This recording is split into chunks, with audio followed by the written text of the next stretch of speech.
Prendre le virage de Mulsanne environ, alors là on assiste à une sortie de piste justement dans ce Indianapolis, juste après, et c'est un endroit très délicat, je le disais, parce que freinage en courbe, là également on passe de 320-330 km/h à, on va dire, une vitesse estimée de 70-80 km/h seulement dans le petit gauche.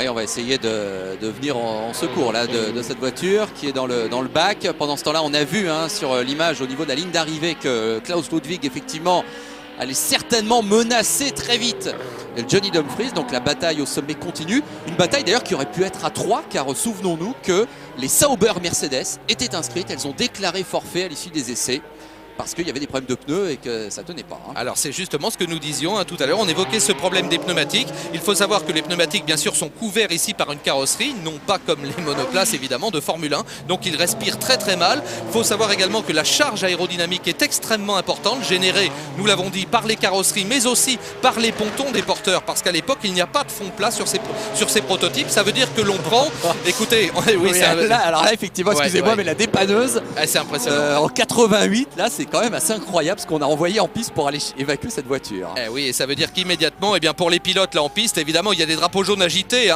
il faut immédiatement identifier le danger, parce que vous imaginez évidemment les conséquences d'une collision avec un engin de cette nature. Alors je disais donc qu'on prend entre 3G et demi et 4G dans les courbes, et vous parliez tout à l'heure des équipages qui ont choisi de partir à 2, c'est un exploit incroyable.